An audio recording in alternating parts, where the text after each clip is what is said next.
Hi friends, I'm Vince from ProDrummer.com. Today in this video, part of my drum set fundamentals course, we're going to learn how to read music, how to read drum set notation, the basics of reading different notes, quarter notes, eighth notes, what they are, what they mean, what the symbols on the page mean. By the end of this lesson, you're going to have a good understanding, a good grasp, everything you need to know to start your journey with reading music notation and becoming a fluent music reader. Why it's important, when you're going to use it. I mean, the benefits, there's so many. Maybe we'll talk about that in another video a little more fully. But let's strap in, let's dive in, let's learn how to read music notation. In the meantime, if you'd like to find out more about me, you can go to my website, theprodrummer.com, visit me on Instagram @theprodrummer, or shoot me a message, vince@theprodrummer.com. Please be sure to like and subscribe, and if you have any questions, comment down below. Let's get into the video. All right, friends, let's get started. So before we start, let's just talk about why it's so important to learn how to read music. Now, it is not 100% essential. You'll see a lot of drummers that play without being able to read music, a lot of even famous ones. However, I would 100% not recommend that. I definitely recommend learning how to read music. The benefits for learning how to read music, not just drum notation, but music of all kinds, is really, really huge. One, gigs will open up for you. If you can get a lot of gigs, the music director or the band leader will have charts or everything. If you can read a chart, and if there's two drummers, one can read a chart, one cannot read a chart, they're going to go with the ones that can read a chart, all other things being equal. Another reason is it's just so much easier to remember ideas. You can jot down little ideas that you had. It's another way. Obviously, you could record an idea you come up with for later, but writing it down is really helpful too. Pretty much everything that I'm trying to say is all the reasons that you would learn to read a language like English or Spanish or whatever language you speak, same benefits apply to music. You'll get more gigs, you'll be able to take notes, you'll be able to interpret what other people are writing. So it's just like, it's a no-brainer to me. Maybe I'll make a video specifically on why to learn how to read music, because there's like a million different reasons why. But those are two basic ones. There's so many. All right, let's get started. Before we learn how to read music, there's a couple things we need to know. So this is what music notation is written on. You may have seen this. It is 5 lines. This is called the staff right here. This guy is called the staff. Now, regardless of what instrument you're playing, whether it's piano, violin, sax, it can all be written on these 5 lines. You may say, how can you write like a wind instrument, like a saxophone, or a string instrument, like a violin or a cello or a piano or percussion, all on the same thing? Don't they all have different notes? Don't they all make different sounds? Well, yes, they absolutely do. So there's one thing we'll need to look for. I'm going to turn my snare drum off. One thing we'll need to look for to figure out exactly what kind of music notation we're looking at, and that is a clef. All a clef is a little symbol, usually a fancified version of a letter, but not always, as we'll learn with drum set and percussion notation, that tells you where one note on the staff is. Let me give you an example. You guys may have seen something like this before. That's a treble clef or a G clef. The reason it's called a G clef is it tells you, you can kind of see this circle around here, it's telling you that G is on this line, the second line from the bottom, okay? Right, boop, there. You might have seen something like this. This is a bass clef or an F clef. It tells you where F is, right there, okay? There's other clefs too. There's movable clefs like this, C clefs, which tell you where C is. We can move it up and it would move C to here. We could really move it all over the place. If we know that one note, and this part you don't need to know too much, but it's just kind of some background. If you know that one note, G, you'll be able to find all the other notes in relation to it. If you don't know, the musical alphabet is from A to G, A, B, C, D, E, F, G, with sharps and flats in there. Don't worry too much about that. We'll get into that in another lesson. But if you know where A is, then you know where B is, and C is, or G, okay, or F. So if you know where one note name is on the staff, you can find all other note names. Now, I'm telling you all this just to give you some background, because with drum set notation and non-pitched percussion, meaning snare drum, bass drum, triangle, crash, orchestral percussion, things that do not have specific note names like timpani does, mallet instruments do, marimba, xylophone, glockenspiel, they all do. Timpani, I don't know if I said that, maybe I did. We're talking about non-pitched, okay? We're talking about cymbals and drums and snares and things like that. Congas, all different things. The clef we're going to use for those is going to be a percussion clef. It's going to look a little bit different. It'll either look like this, a rectangle, or just the two lines of the rectangle. All these are telling you is that we're not dealing with pitches, so you don't need to worry about A, B, C, D, E flat, G flat, all that. We're dealing with non-pitched instruments. So you're going to see a lot of cymbals rather than notes like that. You'll see a little of them, but not quite as many. All right, so let's go get a fresh page here. So if you see this clef or a rectangle, it doesn't matter, same thing. It's telling you that we're dealing with non-pitched percussion. But you may wonder, well, how do I know what percussion goes where? Let me tell you. Normally, you'll find at the beginning of a book you're reading, at the beginning of a chart, or at the end sometimes, something that's called a legend or a key. And the key will tell you literally, when you see this symbol, it is this instrument. When you see this symbol, it is this instrument. Let me give you some examples. I'm going to give you 3 examples for right now. First one I'm going to give you is an X above the staff. Okay? Again, the 5 lines are the staff. Its staff is composed of 5 parallel lines and 4 parallel spaces. If you see an X above the staff, that is going to be hi-hat. So when you see that, hit the hi-hat. Sometimes it will have different symbols on top of it for being closed or open. Don't worry about that right now. X above the staff, hi-hat, okay? Next one. If you see a note that looks like this, it's a little colored in oval on the 3rd space from the bottom of the staff, that's going to be snare drum. I'll just put SD for snare drum. And all the way in the bottom, the 1st space, if you see that, it's going to be bass drum. Okay, I'll put BD for bass drum. Doesn't matter what order they appear in. If you see that, it means hi-hat, snare drum, or bass drum. This is hi-hat. This is hi-hat. This is snare drum. This is snare drum. These are a lot of snare drums, okay? And we'll go over those a little more in a second. So now you know you have hi-hat, snare drum, and bass drum. You have a clef, it's telling you have non-pitched percussion instruments, and now you know when you see these symbols, hi-hat, snare drum, or bass drum.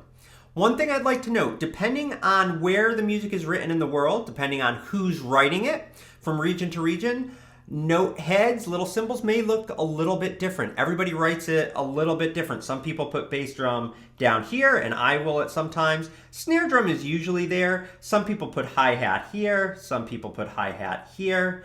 I tend not to do that, and we'll go over why a little later. But that's why the key and the legend is really, really important. You'll have to look at it and say, okay, this means hi-hat, this means snare drum. At first, it can be extremely overwhelming depending on what percussion or drum book you have, all these symbols. Again, I always say, take it slow. But the more you practice with this, you may even want to make little flashcards for yourself. The more you practice with this, the more you'll be able to see something and instantly recognize it.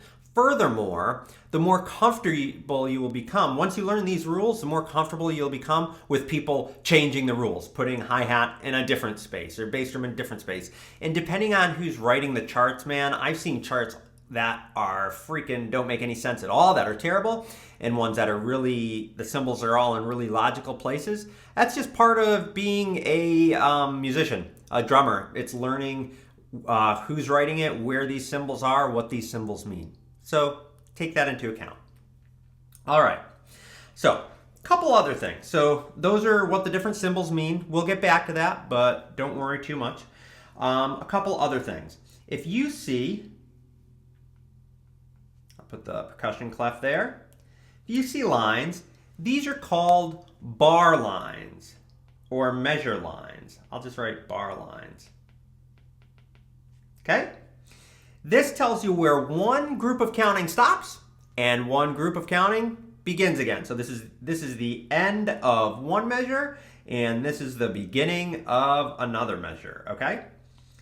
Measures are these guys right here. This is a measure, this is a measure, this is a measure, this is a measure, okay? So we have bar lines and we have measures, very important. Let's look at another line, okay? So we have this bar line here at the beginning. We have the percussion clef.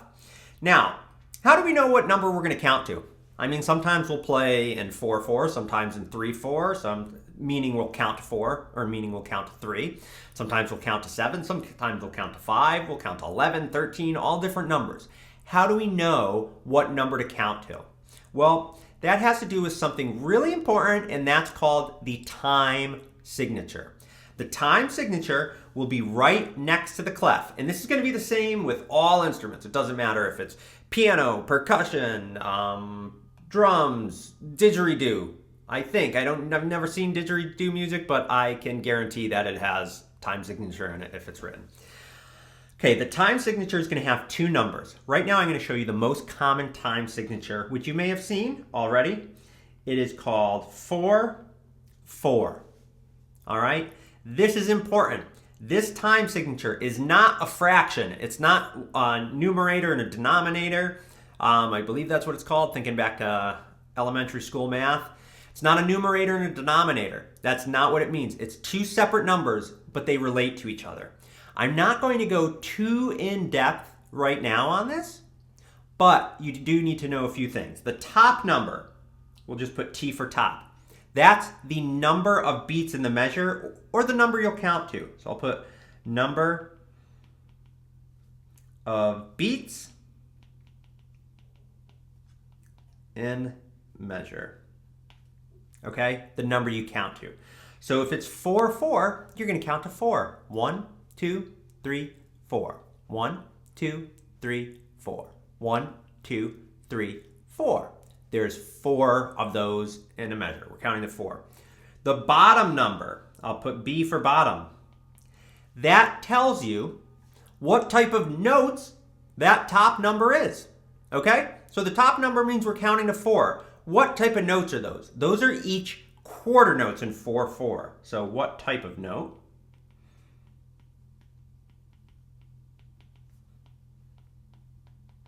Okay? So 4/4 literally means in a measure there are 4, we're counting 4, that's the top number, quarter notes. 4 on the bottom, I'll just put a line so you know it's on the bottom, equals quarter notes.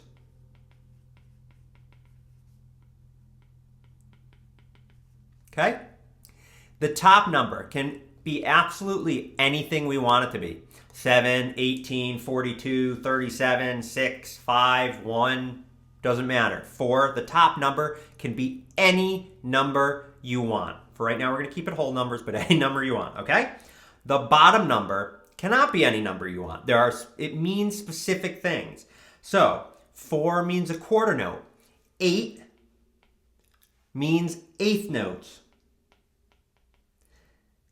16 means 16th notes. You're not going to have to know all of these right now. We're specifically dealing with quarter notes, just so you know. We're mostly going to be playing in 4/4, which literally means we're going to count to 4. There are 4 quarter notes per bar. Let me give you a couple other time signatures. Let's go back up. There's a little more room here. Let me give you a couple other time signatures just so we can kind of wrap our head around this concept. 4/4. There are 4 quarter notes in each bar. We count to 4. Each of those beats is a quarter note. Let's say we do 5/4. That would mean 5 quarter notes fit in a bar. 1, 2, 3, 4, 5. 1, 2, 3, 4, 5. Let's say we do 13, where's my eraser here? Let's say we do 13, 4. 13 quarter notes in a bar. We would count to 13. I know it sounds long, but you might see that. Now let's start changing up the bottom number. Okay, let's go to 4, 8. What does that mean? We're going to count to 4, and each of those counts is going to be equal to an eighth note. 7, 8. We're going to count to 7. Each of those counts is going to be equal to an eighth note. 9, 32. We're going to count to 9. Each of those counts is going to be a 32nd note. Okay? That's a little more advanced, but just so you know, just so you could understand the theory, understand the philosophy behind this. It's really not that hard. I should have said this at the beginning. People who tell you that reading music is difficult, it takes forever. It takes forever to get, not forever, it takes a while to get comfortable with it, but it's not hard. It's very logical. Everything's laid out in a very, very logical fashion, okay? It's just a matter of how you're being taught it. If you've been taught it and you're like, oh God, I don't understand this at all, it takes some practice to instantly recognize what notes are what, but it's logical. It makes sense, okay? If you have any questions on this, again, leave a comment down below, reach out to me, vince@theprodrummer.com, and I'd be happy to answer any of the questions you have specifically. But that's kind of a little intro to time signatures. Let's move on. Okay, so let's revisit the whole bar line measure thing now with the time signature added. All right, so let's say time signature is, so we have a bar line to let us know that's where the start is. First thing you're going to see, again, is the clef. Here we go, percussion clef. I write 2 lines because it's quicker than writing a rectangle, but a rectangle is the same thing. You could just as easily do that. Okay, 4, 4. A little messy. Again, I'm using a little bit of a thick tip on this virtual Apple Pencil Pro, just so you could see it a little bit better. I normally write with really, really fine pencils just so I could fit a lot of stuff in. But 4, 4. Let's do this. We have 2 measures here. We have a measure here. That's a really bad squiggly line bracket. And we have a measure there. Okay? In this measure, we're going to count to 4. 1, 2, 3, 4. When we get to the end of this measure, we go right on to the next measure. 1, 2, 3, 4. Okay? So we're going to do the same thing, but now we're going to start adding notes to it. Well, remember how I said we could fit 4 quarter notes in a measure in a time signature of 4, 4? Well, what the hell does a quarter note look like? Looks like this. It is an oval. That's the note head, this part filled in, and this part, which is the stem, the note stem, note head filled in. We can take this quarter note, we can put it anywhere on the staff, and it would mean something different. Now, we're dealing with percussion notation, right? So we've got cymbals. Yes, we have these note heads. If I put it here, you'll remember that's snare drum. But if I put it above the staff here, remember that space means hi-hat. Although we don't draw a hi-hat with an oval, we draw it with an X.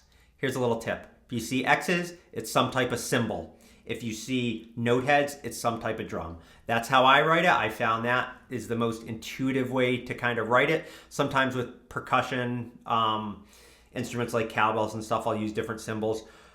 But X means cymbal, some type of X means some type of cymbal, some type of note head means some type of drum, with the exception of acrostic, which we'll get to later. But hopefully that helps, okay? So we have hi-hat up here. All right, so let's erase this, give us some more space.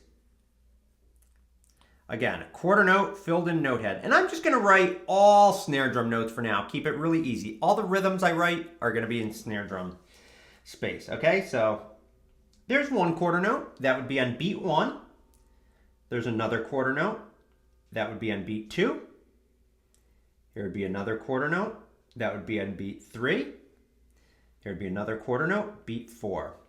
You get it? 1, 2, 3, 4. If I was to play that, 1, 2, 3, 4. Okay, next measure, I'm going to write the same exact thing. I'm not going to write the counting above it.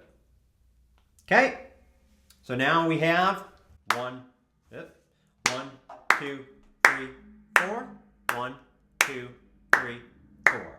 All in snare drum, okay? Now, let's say I don't want to play all 4 notes. Well, we know that this is a quarter note. Excuse my sloppy writing.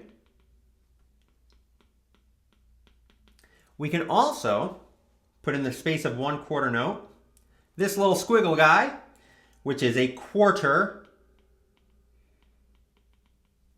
rest. If you see a note, it means play.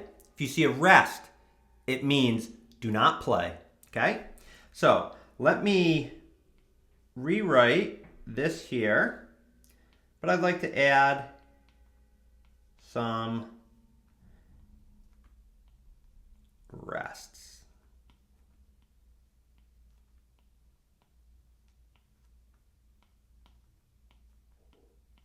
Okay? So if you look here, we have beat 1 we're going to play, beat 2 we're going to play, beat 3 we're going to play, beat 4 we're going to rest. For rests, I put parentheses around them at the beginning. It just helps people kind of visualize, okay, parentheses. The beat is still there. We're not deleting anything. We're just not playing out loud. We're not making a sound. And then the second measure, same exact thing. So what we have here sounds like this.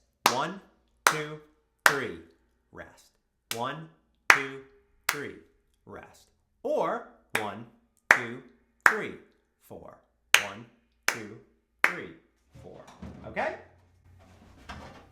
Cool. So those are quarter notes and quarter rests. We can put those in any order we want.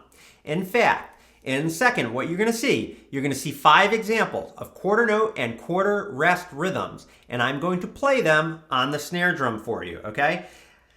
One other thing that they're going to have, I'm going to play them each 4 times. Remember how I said this is a bar line right here? This is a bar line. Say I have this rhythm.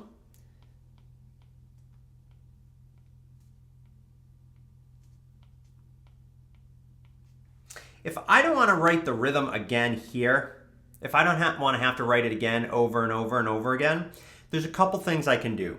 One thing I can do is put what's called a repeat sign. A repeat sign like this, which looks like a division sign, it is not a division sign. This means when you see this in a measure, repeat the previous measure. Okay? So I would play this here and I would play it here as well. Again, this repeat sign. Okay? That's one type of repeat sign. If I did this,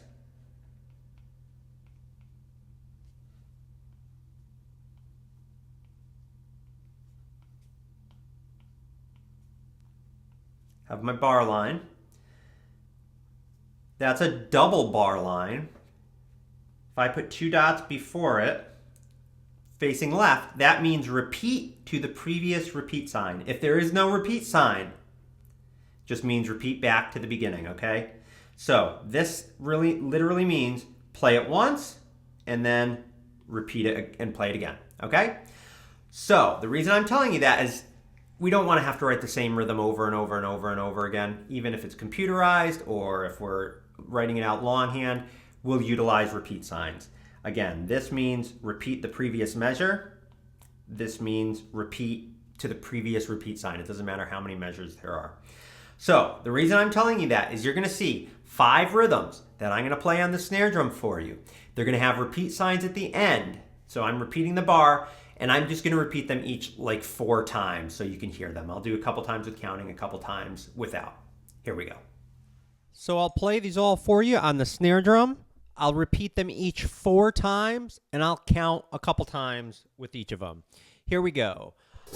Also, on some of them, I will keep my hi-hat on all 4 beats so you could hear where 1, 2, 3, and 4 is. Here we go, number 1. 1, 2, here we go. 1, 2, 3, 4. 1, 2, 3, 4.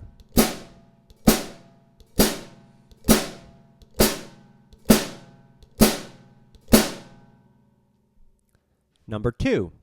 1, 2, here we go. 1, 2, 3, 4.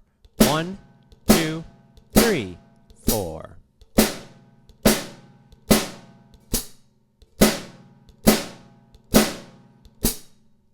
Number 3. 1, 2, 3, 4. 1, 2, 3, 4. 1, 2, 3, 4. 1, 2.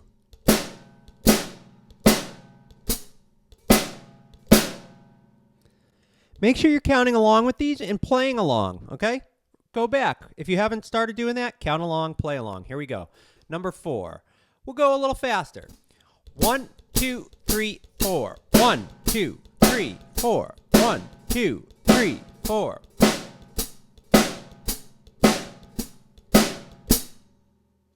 Cool. Number 5. I'm not going to add the hi-hat, just the hands. 1, 2, here we go. 1, 2, 3, 4. 1, 2, 3, 4.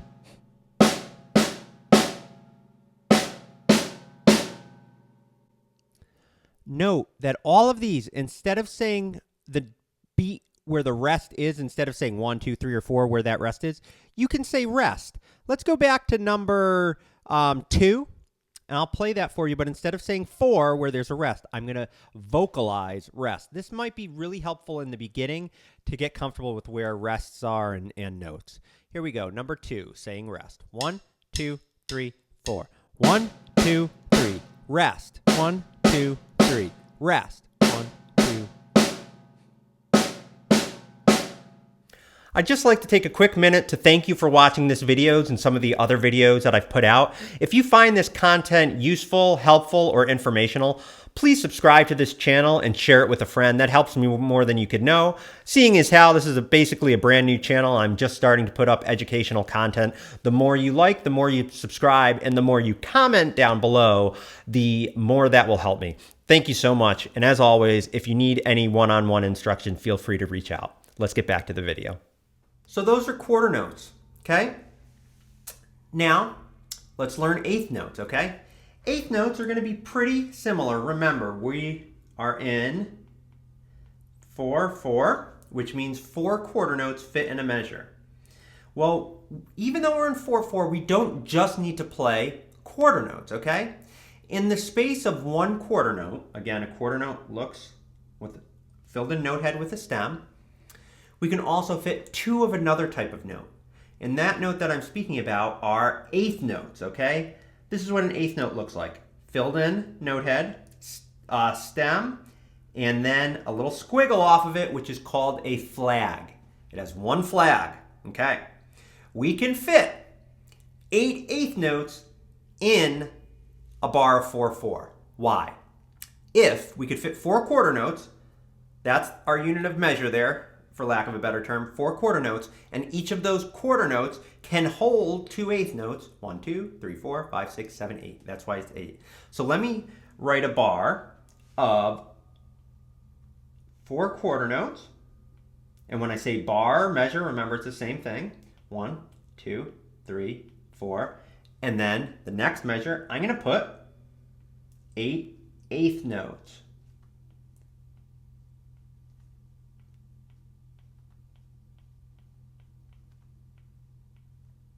We need to add that flag. Okay. And each of those quarter notes, remember, 2 eighth notes fit. If you'll recall, we play eighth notes like this. 1 and 2 and 3 and 4 and 1 and 2 and 3 and 4 and. Okay? So this, what we have, literally is 1, 2, 3, 4. 1 and 2 and 3 and 4 and. I will use a plus to signify and. Again, I'm writing the counting above it. You won't always see counting above stuff, but I'm writing it there so you kind of can see what's going on in my head. The counting is above. So again, we have 1, 2, 3, 4. 1 and 2 and 3 and 4 and 1, 2, 3, 4. 1 and 2 and 3 and 4 and. Now, if you see a lot of these eighth notes together, I'm just going to write them down here. Those flags can get kind of chaotic. So what we can do is we can combine eighth notes like so. If we have two eighth notes, instead of writing two flags like this, we can just put one line to connect them on top. That is called a beam. You'll notice that a beam has something in common with a flag. It's one line, okay? A flag is made out of one solid line. A beam is made out of one solid line, okay? So it's just easier to connect eighth notes. Now there's some rules with connecting them. We can connect them like this, 2 together. We can connect 4 together. And that's generally how you'll see it. But sometimes we'll connect 5 together or something. And we'll go over that in a further episode, further video. But for right now, what you need to know, this is a quarter note. Filled in note head, solid note head, stem. If we add one line to it, whether it's a flag or a beam, it becomes an eighth note. Okay? Now, let's write out some eighth note rhythms. I will write them out like I did before. You'll notice with the beaming and certain things, there's certain things that are designed to save us time and make things easier to read. That's the main reason for beaming things together the way we do, or using flags and things. There's certain rules we need to follow, and we can get more in depth on that, but for right now, that's what you need to know. The reason we'll combine things is make it easier on the eyes, easier to understand, easier to play. So let's do this. Let's play 1 quarter note, 2 eighth notes, 1 quarter note, 2 eighth notes. This rhythm would be 1, 2, and 3, 4, and it would sound like this. 1, 2, and 3, 4, and 1, 2, and 3, 4, and 1, 2, and 3, 4, and. Okay? This is what I'm going to do. I'm going to now cut away. You're going to hear me playing again on the snare drum, but you're going to have 5 rhythms that combine quarter notes and eighth notes. They'll sound like this. Eighth notes, all on the snare drum, counting out loud. I'll play hi-hat on the first couple ones so you could hear it on 1, 2, 3, and 4. 1, 2, number 6. 1 and 2 and 3 and 4 and 1 and 2 and 3 and 4 and.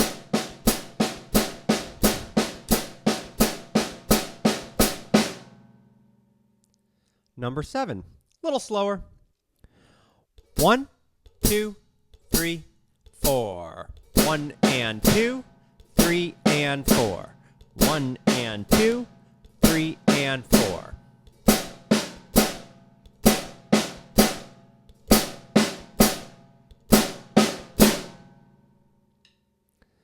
Number 8, no hi-hat, just counting and playing. 1, 2, number 8. 1, 2, and 3, 4, and 1, 2, and 3, 4, and.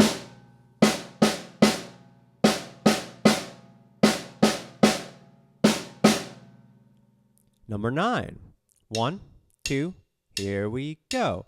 1 and 2 and 3, 4 and 1 and 2 and 3, 4 and 1 and 2 and 3, 4 and 1 and 2 and 3, 4 and. Counted all 4 bars of that one. Number 10. I'm not going to count anything. I'm just going to play it. 1, 2, number 10.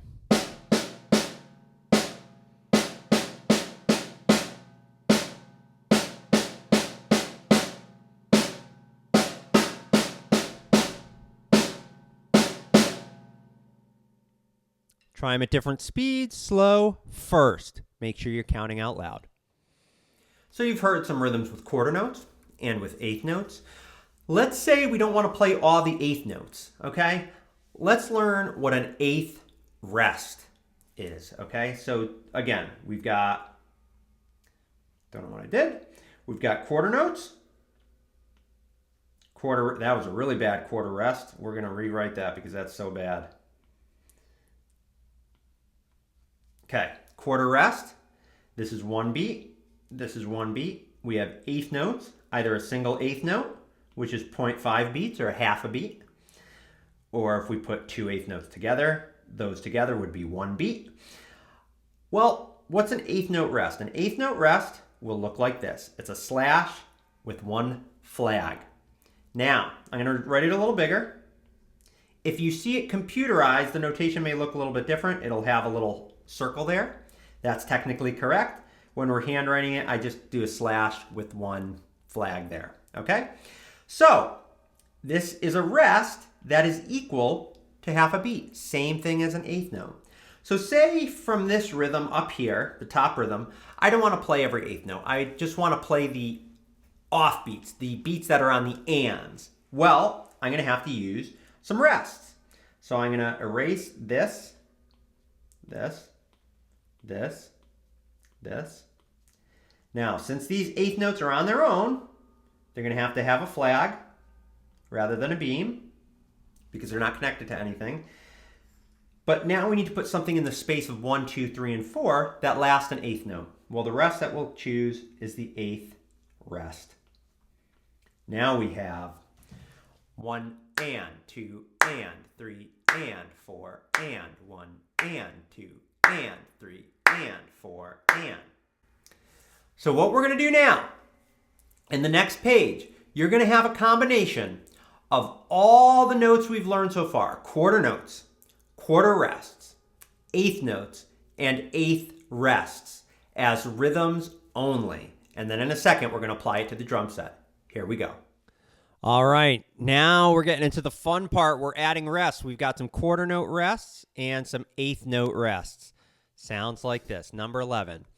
1, 2, 3, 4. 1 and 2, 3 and 4. 1 and 2, 3 and 4. 1 and rest, 3 and 4. 1 and rest, 3 and 4. Both ways are totally fine. Number 12.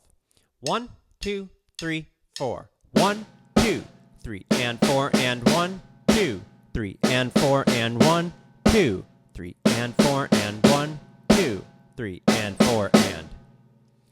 Number 13, I'm only going to count twice now. 1, 2, here I go. 1 and 2 and 3 and 4. 1 and 2 and 3 and 4.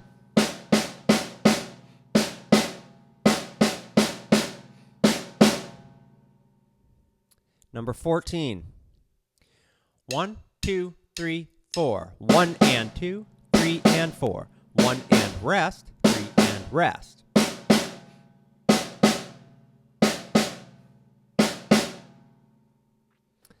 Number 15. 1, 2, a little slower. 3, 4.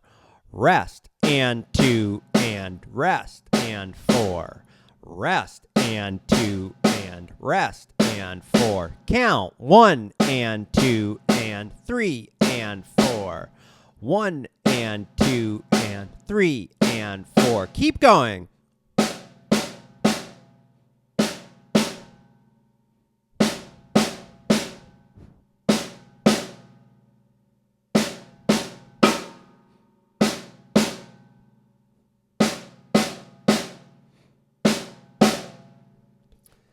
On these, where there's no note being played on some of the strong beats are 1 and 3, make sure you're vocalizing 3 or rest or or ah, whatever you got to say to keep, or else the time will shift. You won't have good time. So whatever you have to say to keep good time.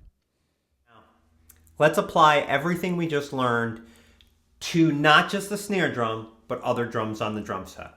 Okay, so let's say I want to play 1 and 2 and on the hi-hat, and then 3 and 4 and in the bass drum. It would look like this. Now, just like if we're writing a hi-hat quarter note, instead of putting it up here with a solid note head, we're going to use an X. Eighth note follows the same rules. This becomes this. Or if we have more than one, they become that. So here we have 4 eighth note hi-hats, and I'm going to beam them all together. And then I think I said bass drum. 4 eighth note bass drums. I'm going to beam those together. So we have 1 and 2 and on the hi-hat, 3 and 4 and on the bass drum. So we'd have hat, hat, hat, hat, bass, bass, bass, bass. Hat, hat, hat, hat, bass, bass, bass, bass. Let's look at 5 more examples using quarter notes and eighth notes and moving it around the drum set so you could kind of hear what they are. Right now, I'm only going to do hi-hat, snare drum, and bass drum. They sound like this. Here we go. Number 16. Beats 1 and beat 2, hi-hat. Beat 3 and beat 4, snare drum. Here we go. 1, 2, 3, 4. 1, 2, 3, 4. 1, 2, 3, 4.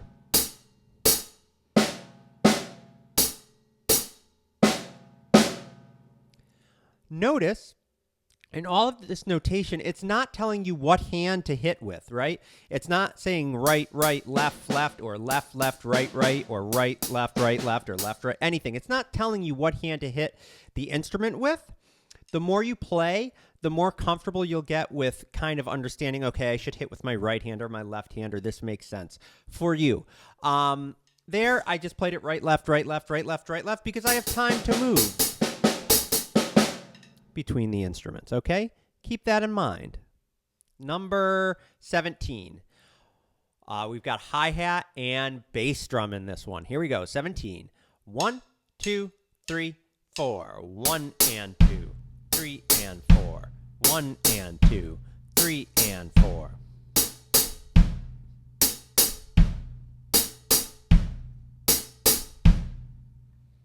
Okay. Number 18. Let's do 18 a little slower. We've got bass drum and snare drum. 1 and 2 and 3 and 4 and 1 and 2 and 3 and 4 and 1 and 2 and 3 and 4 and rest. Rest. Make sure you're vocalizing those rests. All right, number 19, snare drum, bass drum, and hi-hat. Here we go. 1, 2, 3, 4.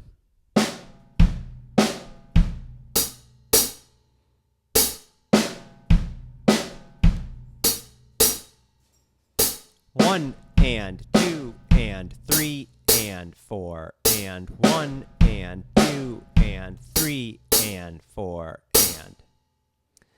Number 20. This is an exciting one. Let's just play it really slow. 1 and 2 and 3 and 4 and 1 and 2 and 3 and 4 and.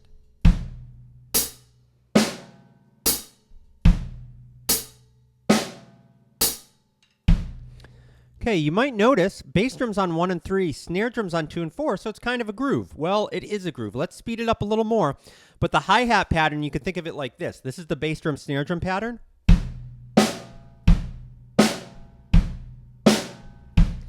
And the hi-hat pattern, instead of playing 1 and 2 and, or 1 E and a 2 E and a, or anything like that, it's playing 1 and 2 and 3 and 4 and offbeats. Really cool. 1, 2, 3, 4. 1 and 2 and 3 and 4 and 1 and 2 and 3 and 4 and.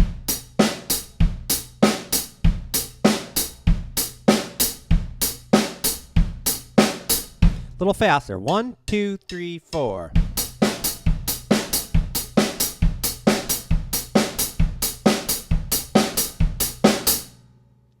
Take it slow. Have fun with it. Okay, here's the fun part, guys. Let's apply this all to drum grooves. Let's make it musical now. You heard basically some, not even technical exercises, just some exercises so you could see, okay, this note, this cymbal sounds like this cymbal sounds like this cymbal sounds like this, and with this rhythm. Let's make it musical. Let's think back to the first groove you learned. Okay, that was eighth notes in the hi-hat, or one of the first ones, 1 and 2 and 3 and 4 and, bass drum on 1 and 3, snare drum on 2 and 4. Let's show what that looks like. So again, 4-4, we're counting to 4. I'm going to make it nice and big so you can see it. Okay.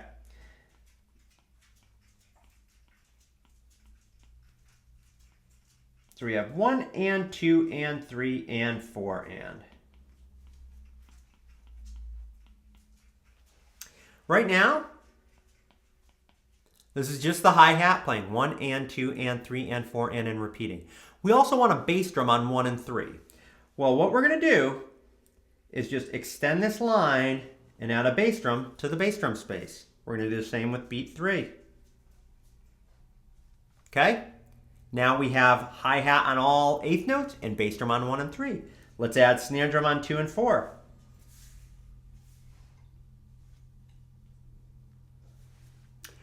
That is groove 1. It sounds like this.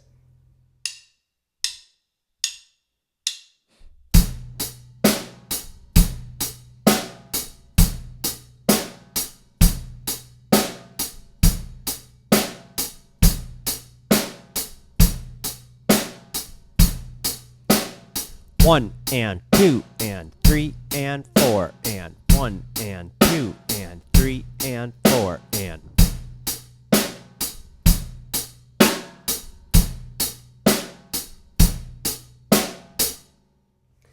All right, so now that you've heard that first groove, let's do a little bit of a deeper dive, okay?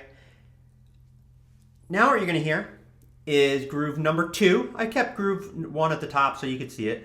Groove number 2, again, the counting on this is 1 and 2 and 3 and 4 and. But for groove number, this will be groove number 4. And the reason we're skipping number 3 is if you look at the groove packet on my website, www.theprodrummer.com, go to Student Resources, 8th Note Grooves. This is groove number 4 on that packet. I just want to use it.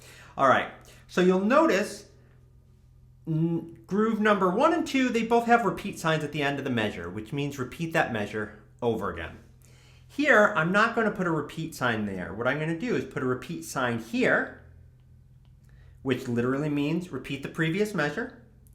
Now, since it's just a single bar line at the end of this measure, we're going to go on to the next line. It's just like reading in English. Once you get to the end of one line, you go to the beginning of the next.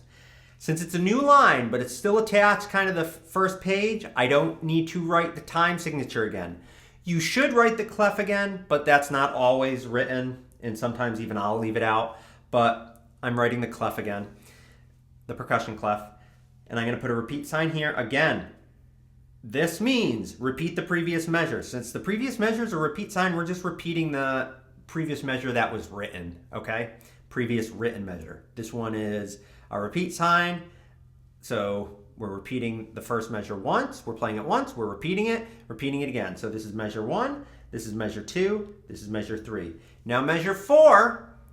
Remember, we play a lot of drum fills. I'm going to write a drum fill.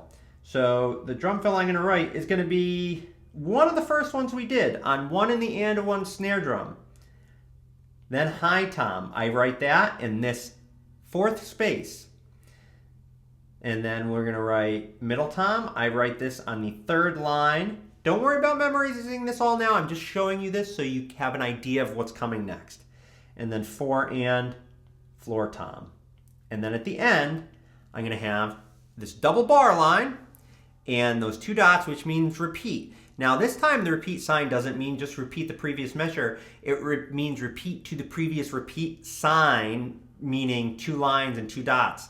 Since there's no 2 lines and 2 dots repeat sign, it just means repeat back to the beginning. So we're going to play this whole phrase again. So we'll play measure 1, measure 2, measure 3, measure 4, repeat, measure 1, measure 2, measure 3, measure 4. Okay? I'm going to play these 3 examples one more time for you. Number 1 one more time, and then number 2 and number 4 on the drums. Hopefully it'll make sense. Again, any questions, let me know. Here we go. Let's take it to the drums. All right, let's put these together as grooves. You already heard groove number 1. I'm going to play it one more time for you. 1 and 2 and 3 and 4 and 1 and 2 and 3 and 4 and.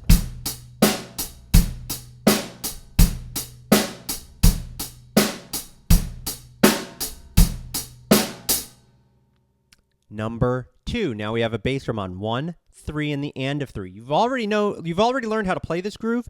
Now it's just reading it. 1, 2, 3, 4.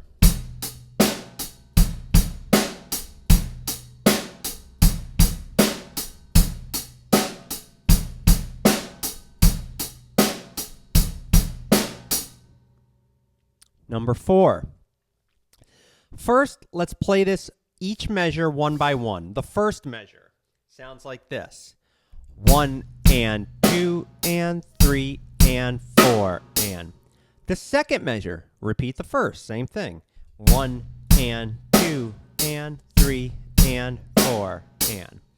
The third measure is also a repeat sign, so that means repeat the previously written measure. That's the first. 1 and 2 and 3 and 4 and. And then finally, the fourth measure, a fill. All eighth notes around the drums. 1 and 2 and 3 and 4 and. So that's the first groove template we learned, except with no crash, just hi-hat. 1 and 2 and 3 and 4 and 3 times, and then around the drums for a fill.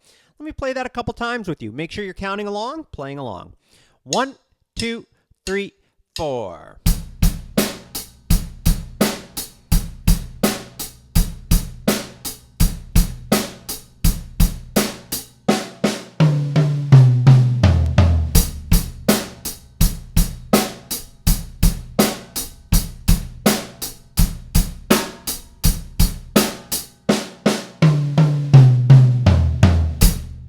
Little faster. 1, 2, 3, 4. Little faster, the correct way. 1, 2, 3, 4.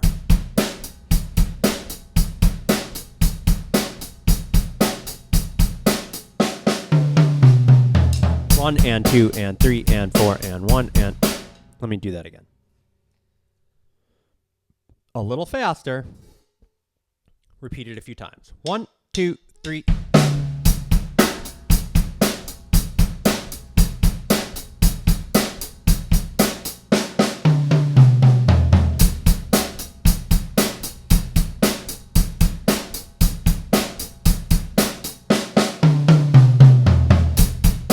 Make sure you're counting. Play along.